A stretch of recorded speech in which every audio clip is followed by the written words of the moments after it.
Graça e paz, minha irmã, nós estamos iniciando mais um estudo baseado no livro Virtuosa, um estudo para as mulheres de todas as idades, escrito por Nancy Wilson e publicado pela editora Trinitas. A proposta da autora é que tratemos dos aspectos que compõem a mulher virtuosa. Pensando nisso, nós já falamos sobre diligência, alegria, contentamento, prudência, sabedoria, humildade e coragem. E hoje nós falaremos e estudaremos a respeito de mais uma característica da mulher virtuosa, que é a bondade.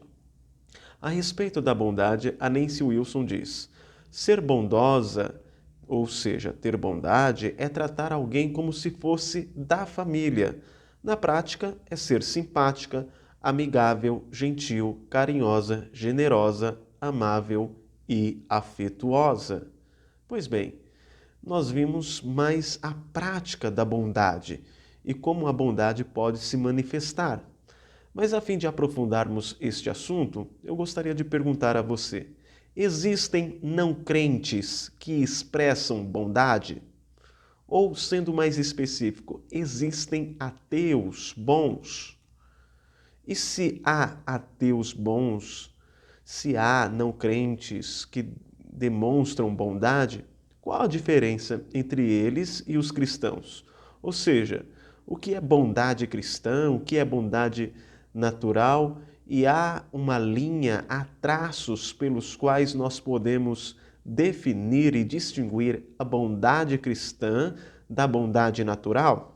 Bem, caso você tenha alguma dúvida a respeito de não crentes demonstrarem bondade, demonstrarem o bem comum, eu gostaria de compartilhar com você um texto que está lá em Atos, capítulo 28, versículo 2. Os bárbaros trataram-nos com singular humanidade, porque acendendo uma fogueira, acolheram-nos a todos por causa da chuva que caía e por causa do frio. Veja, os bárbaros não são judeus, não são cristãos, são bárbaros. E estes bárbaros atendem, tratam com singular humanidade prisioneiros de um navio que havia naufragado na região. E eles demonstram esta bondade, trazendo-os para perto e acendendo uma fogueira e acolhendo-os a todos por causa da chuva que caía e por causa do frio. Pois bem, qual então a diferença entre a bondade natural e a bondade cristã? Eu gostaria de citar algumas. Primeiro, a bondade cristã é essencialmente moral. Observe essa definição. Não é uma qualidade meramente passiva, ou seja, a bondade cristã não é uma qualidade meramente passiva, algo que eu deixo de fazer, né? Algo que eu não confronto, como eu vejo a coisa errada e não confronto como expressão de bondade. Não, não é nada disso.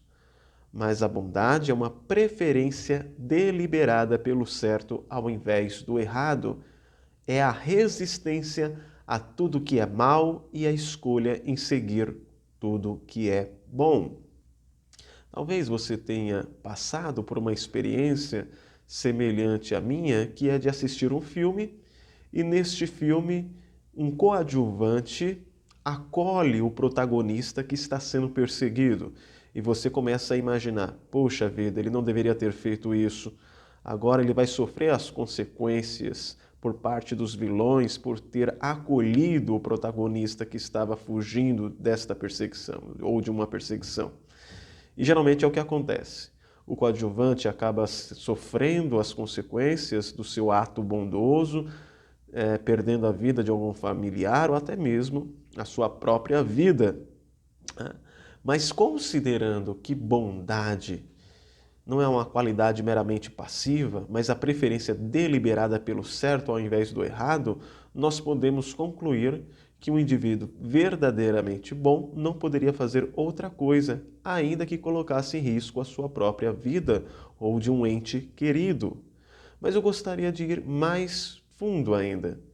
Quando nós falamos que a bondade cristã é essencialmente moral, nós queremos dizer que não existe possibilidade alguma de você pecar sob o pretexto de estar fazendo o bem. Ou seja, aquela pessoa mentiu e eu, com uma expressão de bondade, como um ato de bondade, eu confirmei a mentira. A bondade cristã, acima de tudo, é centrada em Deus. Observe, em Neemias capítulo 9, versículo 17, Neemias, falando a respeito dos hebreus recém-libertos do Egito, diz que eles se recusaram a ouvir a Deus e não se lembraram das maravilhas do Senhor. Antes, endureceram a cerviz e, na sua rebelião, levantaram um chefe com o propósito de voltarem para a sua servidão no Egito. Porém, tu, ó Deus, perdoador, clemente e misericordioso, tardio em irar-te e grande em bondade, tu não os desamparaste. Observe que, em face à rebeldia do povo, à ingratidão do povo recém-liberto, Deus age com este povo de maneira perdoadora, clemente, misericordiosa e bondosa, não desamparando este povo. A palavra hebraica aqui para a bondade de Deus é tová. E tová significa boas coisas, bondade, felicidade. Esta palavra hebraica, por vezes, aparece traduzida nas nossas traduções em português como bom, bens, benignamente, prosperidade, bondade, ações, felicidades e etc. Por exemplo, no Salmo 16, versículo 2, nós lemos: Digo ao Senhor, Tu és o meu Senhor, outro bem não possuo, senão a Ti somente. Ou seja, outra alegria, outra felicidade, outra riqueza eu não possuo, senão o Senhor. Uma outra palavra que é traduzida por bondade é a palavra hebraica hesed. Salmo 31, versículo 21, lemos: Bendito seja o Senhor que engrandeceu a sua misericórdia para comigo numa cidade sitiada. Você percebe aí a palavra bondade? Não, você não vê, mas ela está aí. A palavra hesed é traduzida aqui como misericórdia. E hesed, além de misericórdia, pode ser traduzida como benignidade, graça, benevolência, beneficência, favor e bondade. Por que eu estou citando estas duas palavras em hebraico, que se referem, na maioria das vezes, à bondade de Deus? Porque a partir destas palavras nós conseguimos identificar algumas características da bondade de Deus. Em Tová, nós percebemos que Deus é bom, que Ele é a fonte de toda alegria e de todo o bem que nós podemos ter. Em Hesed, nós percebemos que a bondade de Deus pode ser expressa em sua fidelidade, em sua lealdade, em sua misericórdia. Ou seja, a despeito dos nossos pecados, Deus é sempre bom. Deus é sempre misericordioso. Deus é sempre fiel à aliança que tem com o seu povo.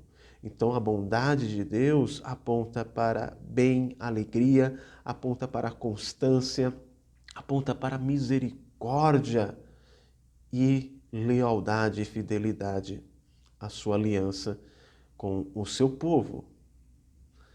A bondade cristã, como centrada em Deus, é vista também no fato de que ele a expressa não somente aos seus eleitos, mas aos ímpios também. Em Mateus capítulo 5, versículo 45, nós lemos: Porque ele, o Senhor, faz nascer o seu sol sobre maus e bons e vir chuvas sobre justos e injustos. A bondade de Deus é abundante, constante, misericordiosa, gera alegria, cuidado e perdão. De igual modo, devemos expressar estas mesmas características em nossos atos. A bondade cristã tem seu referencial em Deus. Então nós vimos que a bondade cristã, ela é essencialmente moral, e a bondade cristã, ela tem como referencial os atos de Deus para com o seu povo. E assim como Deus é bom e demonstra sua bondade de forma constante, de forma misericordiosa, a gerar alegria, cuidado e perdão, nós devemos fazer o mesmo em relação ao nosso próximo, como refletindo a bondade de Deus através do nosso viver, atos, palavras e gestos. Afinal, nós, salvos, temos a vida de Deus vivendo em nós, que é o seu Santo Espírito. E o Santo Espírito produz o seu fruto em nós, que pode ser visto através do amor, alegria, paz, longanimidade, benignidade, bondade, fidelidade, mansidão, domínio próprio.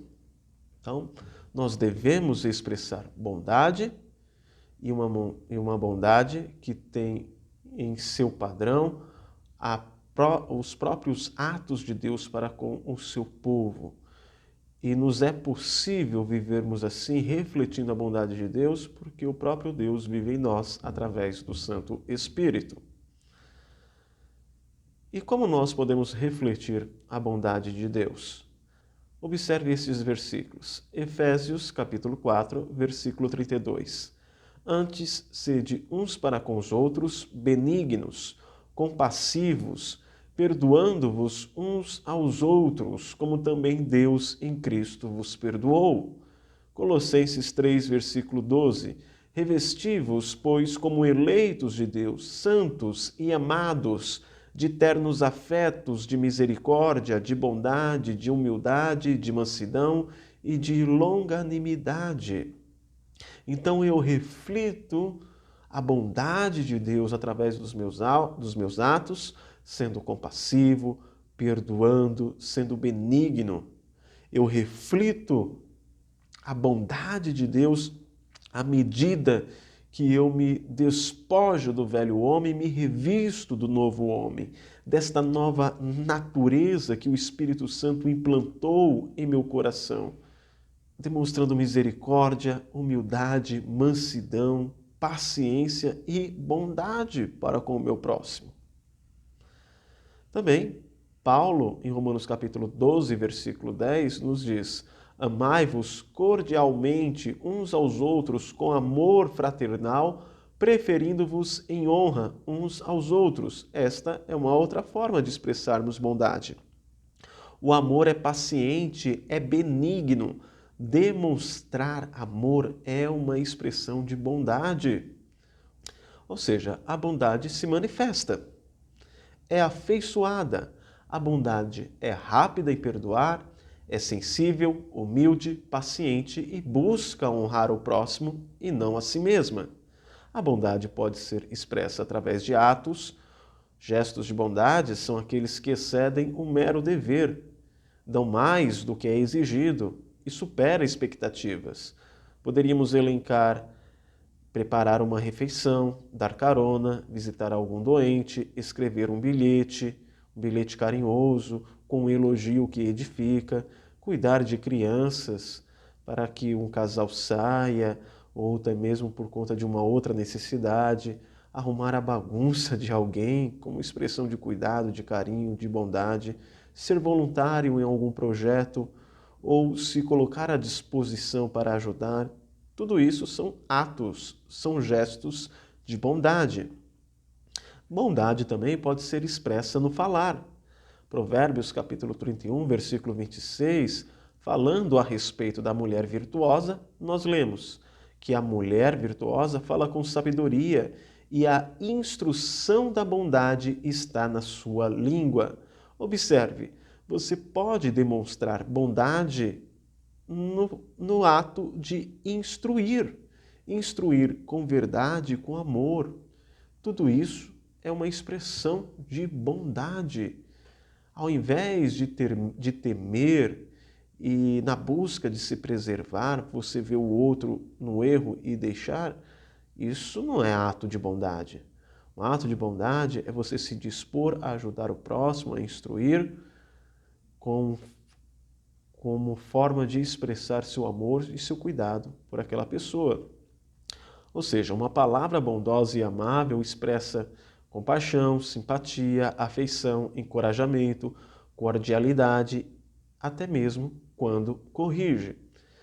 Na tentativa de demonstrarmos bondade, nós podemos nos deparar com obstáculos, tais como a amargura, alguém que sofreu alguma decepção e frustração com pessoas e agora evita relacionamentos e evita até mesmo demonstrar bondade porque tem para si que talvez o seu exercício da bondade não será correspondido, ela não receberá a gratidão devida.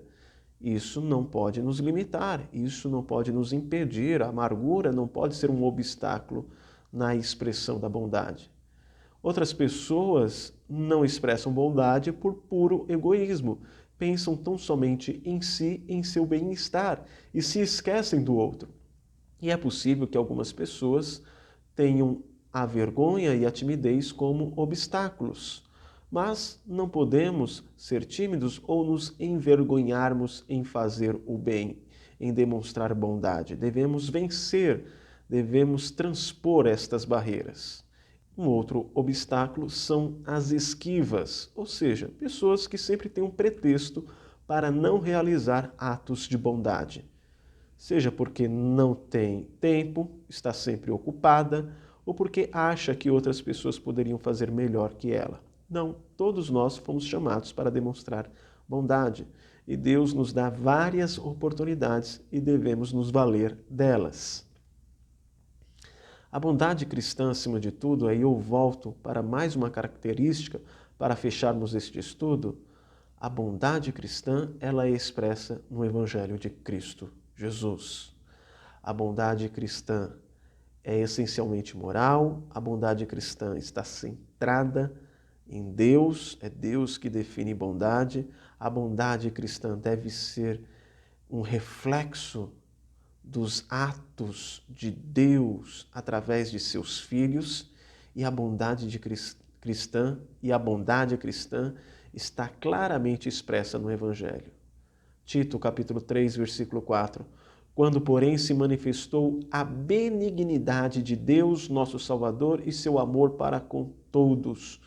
Ou seja, Deus demonstra a sua bondade, a sua benignidade através do nosso Salvador, o seu amor para com todos, seu amor salvífico para com todos os eleitos, independentemente de sua classe social, independentemente de sua nação, independentemente da sua situação cultural. Não é? A bondade de Deus salva todos os eleitos de diversas situações e de diversos contextos. Efésios capítulo 2, versículo 7, Paulo nos diz que o propósito da graça salvadora de Deus é mostrar nos séculos vindouros a suprema riqueza da sua graça em bondade para conosco em Cristo Jesus. Ora, se a bondade cristã é vista claramente no fato de que Cristo Jesus vem ao mundo para morrer e salvar pecadores, se a bondade de Cristo Jesus é expressa no Evangelho, logo nós, como cristãos, devemos, acima de tudo, pregar o Evangelho. Ou seja, a pregação do Evangelho é um ato supremo de bondade. Nós não podemos nos esquecer disso e devemos demonstrar bondade através de gestos, através das nossas palavras e principalmente através da pregação do Evangelho.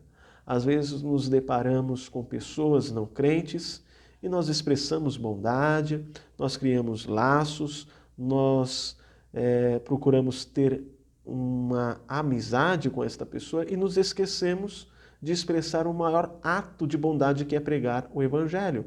E por vezes não fazemos isso por vergonha, com medo de constranger o outro ou de parecermos radicais e fanáticos. Não, devemos transpor todos estes obstáculos na certeza de que devemos demonstrar o maior ato de bondade que nós poderíamos demonstrar e que foi demonstrado na cruz, que é a salvação em Cristo Jesus. Logo, não sejamos tímidos em pregar o Evangelho. Não sejamos negligentes em demonstrar tamanha bondade, que é dizer que Cristo Jesus veio ao mundo para salvar, redimir e dar a vida eterna a pecadores que se arrependem e que creem nele.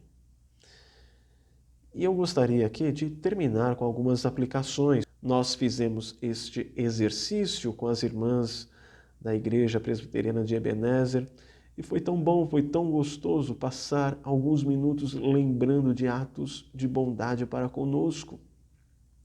Ou seja, e este exercício se deu em resposta a esta primeira pergunta. Alguém já foi especialmente bondoso com você? O que tornou aquele momento memorável? Tire alguns momentos para lembrar disso. Quem sabe até mesmo ligar para aquela pessoa que você se lembrou agora e agradecer pelo fato de ela ter expressado tamanha bondade.